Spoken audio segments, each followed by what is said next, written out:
so much for watching this video. Today is a beautiful day and I'm actually excited about it because we have a special guest in our show. Okay, he is the National Director of the MIBF, Senior Vice President of the International Third World Leaders Association, and CEO of Myles Munroe International Africa. Not only, and I need to make this point, not only is he a management consultant, he's also a speaker, he's a writer, he's a trainer, he's a facilitator, mentor, and a coach too. So this is someone who's actually just passionate about, dealing with people. So I would like you guys to just help me welcome Mr. Charlie Masala, who is sitting by my right today. I'm so excited for this thing.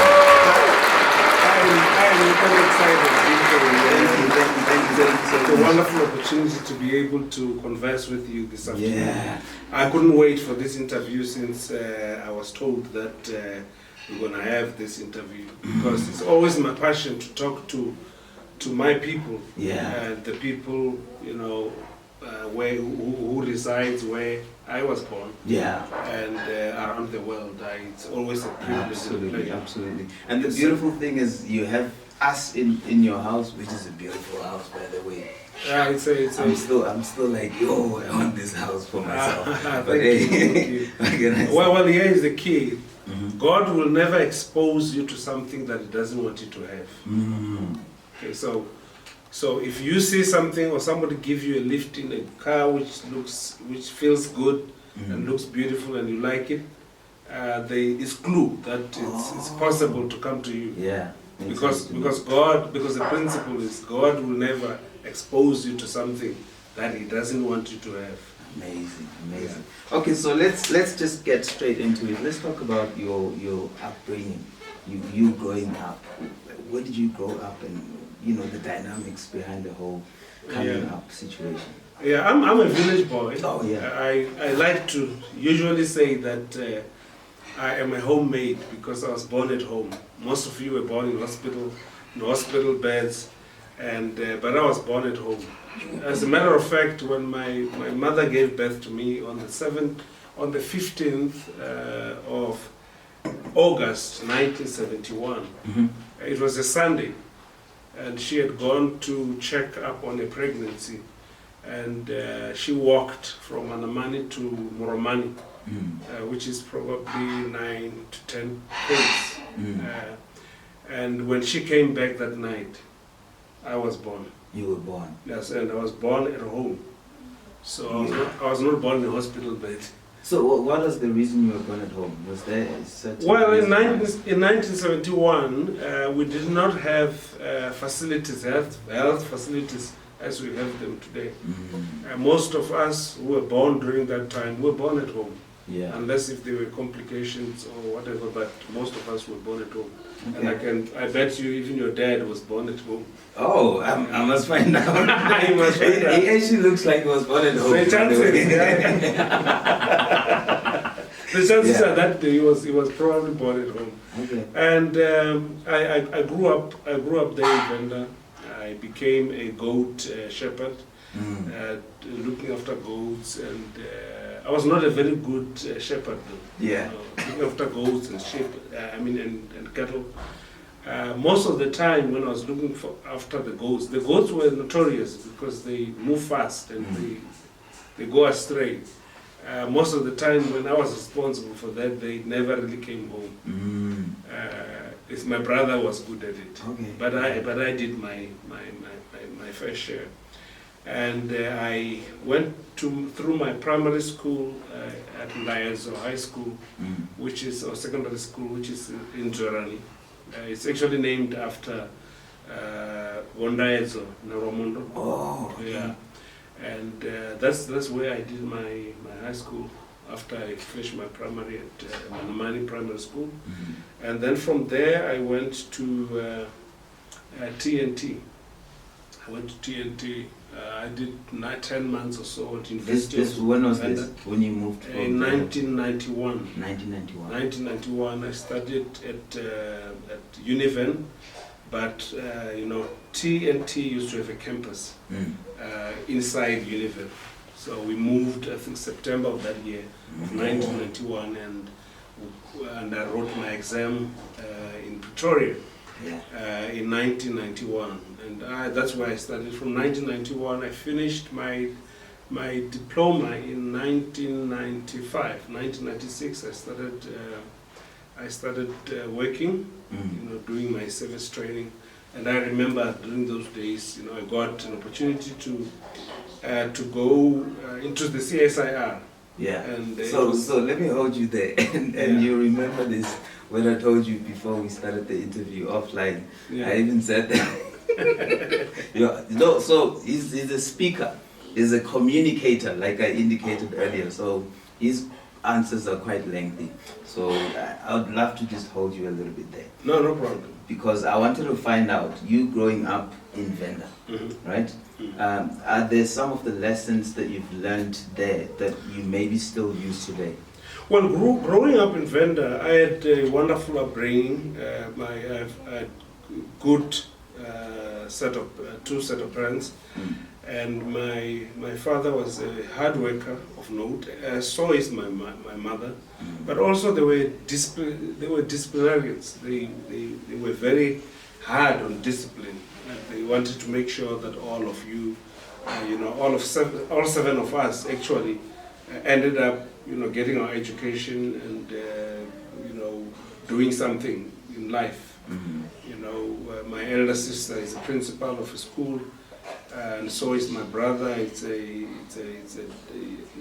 served as a principal, and he's still involved in education. Yes. And and then I'm number 3. Of course that's me. Yeah. And then I have a brother, Norman. Norman is serving in the communities in Venda. He's a pastor. He's more into ministry, and then from there is my brother Linde, who just passed this last month. It's really not your fault. Yeah. But I appreciate. So Linde would then become a chemical engineer, responsible for water treatment and stuff like that. Okay. Cleaning water.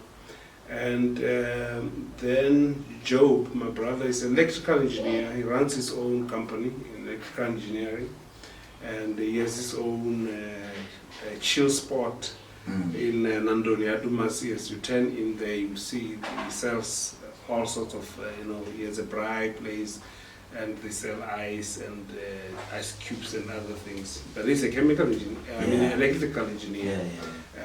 And that is what we got as we were growing up. Then, of course, the last born is Una. Una Rene is married now, and she's a chartered accountant. Okay.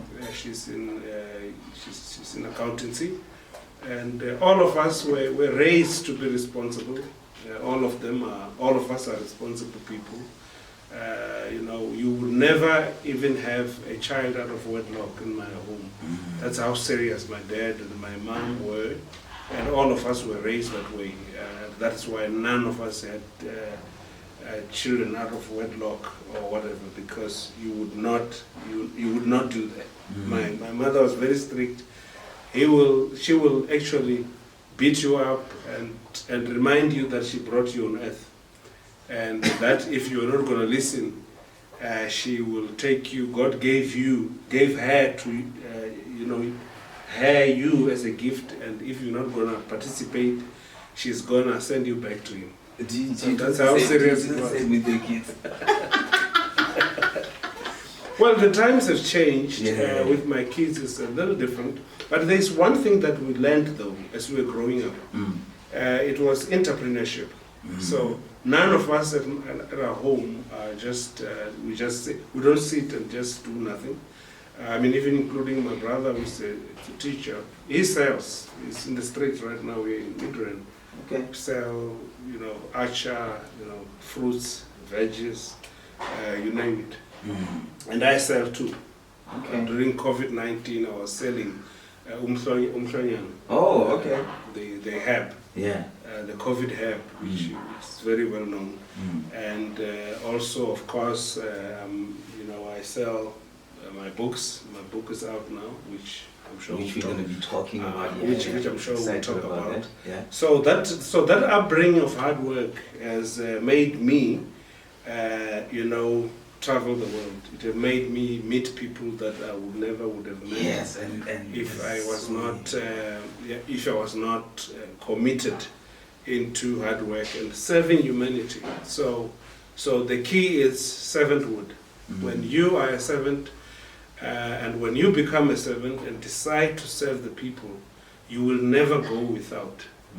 God always honors servants. All servants will eventually grow into leadership. When you serve as you're serving. You don't do it because you want something, but you do it because it's part of you. It's a signature. It's a signature. It's something that you live and it's inside you. You just want to help people. When you do that, God will always make sure that you become a leader, and that is what I've seen in my own life. And I'm really humbled that through serving, I was able to travel over 40 countries around the world. Yeah. And it's a humbling experience to be able to learn different cultures and meet different people. I have friends in every continent. And I've been to 6 of the 7 known continents. I'd love for you to actually tell us more about that later a little bit. But now I'm thinking about something interesting. Out of my research, when I was doing research, I found that you met your wife in 1996, and then you guys only started doing courtship in 2001. But when I look today, a lot of today's kids don't really do courtship anymore. It's just like, okay, we meet today and then we just go straight into things. Do you think it's important for you guys to do courtship? Well, here is the thing that I've realized as I was growing up. I realized that the issues of love and courtships and so on can be a distraction. Okay. When you're still young. You want to focus on your studies and ensure that you can attain a level of education. And all these other things come through. Yeah. The game of love is a very expensive game. It is, it's expensive. Yeah. It taxes your attention. It taxes your finances. It taxes everything. Your time. It's a huge burden. So I realized that women were not gonna rush, and we're not running anywhere. And actually, I'm so glad, because some of the people that I thought were my kind of ladies at the time, as I was growing up, then I realized I would have made a big mistake.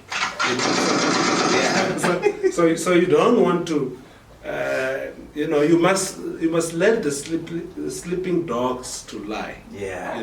Don't wake up certain feelings and so on. So I decided to do that. I decided. I was not going to jump into these things, and I was going to, live a disciplined life. And I was successful at a very young age. I was a manager at age 21, a human resources manager at 21, driving the cars that I loved. I loved driving. I was driving what I liked. I was eating what I liked. I was not just eating what was available. I was already selective at that age. Yeah. And having my own cars and having my own accommodation. I had my own apartment at a very young age. And during that time, I knew that I was in a formative stage which I was very fragile in. And I ensured that I had good friends around me. I had a good friend that I used to travel with all the time. He was also single. Brother Tanyani. Tanyani and I were good friends. And actually, I draw him closer to me because I wanted him to be my accounting, and accountability partner. Yeah. So in my car, there would always be a passenger, which was Tanyani. So if a girl asked for a lift, she would sit in the back. And that protected me for a good number of years. Okay. I never stayed with women in my house, sleepovers and stuff like that, because I knew that it was going to be a problem. It's going to distract me, and I was not ready to be a father taking care of kids and stuff like that. So I sort of waited, and I would look, I would look around and check. If I like the girl, then I will do my further analysis of where she come from, the family, how she treats other people, what kind of family she come from, and then that will tell me, when I have seen the mother and the other family members and see how she interacts with others, then she would come closer to me. I never brought them too close to me until I knew where they were from and so on, because you can't joke with stuff like that. Yeah, true. You see, so that is when I met my wife. I was already doing well. The brother was already working. Yeah. Brother had a car. Brother had a home. And the brother actually worked. The brother now has 3 beautiful daughters that you actually introduced to me and my team when he came through. Yes. And I just wonder, because to me it seems like you have a beautiful relationship with them. Yeah, of course. And for a busy man like you, how do you make time to spend with your kids and make sure that you still have the connection? Well, my daughters are 3 of the most well-groomed people in the planet. I'm sure you've seen, they have manners, they're not jumping around. You can see the home is neat, even when they're kids. You can't even tell that we live with kids. Why? Because we teach them responsibility at a young age, and we have taught them how broken the society is, and what they are likely to meet when they go out. Even when they went to school, first days of going to school, we sit them down and say, you're going to school, and at school they're going to be teaching you some things that we don't believe in. We believe in this set of values, and we are kingdom people. And when you go to school, they're going to tell you, first of all, that men come from chimpanzee. Don't believe it. Those teachers are dumb. They don't know the truth. So don't believe that it's not true. So we told them before they left home. We told them they're going to teach you that men and men can get married, and women can get married. Don't believe it. It's a lie.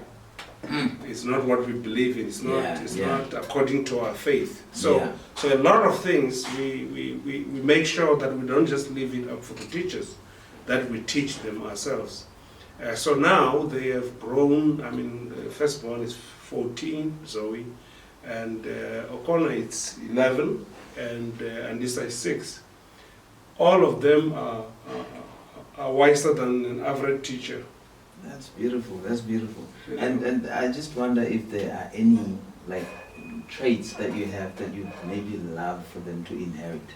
And do you think about those things? Well, they have got an excellent mind.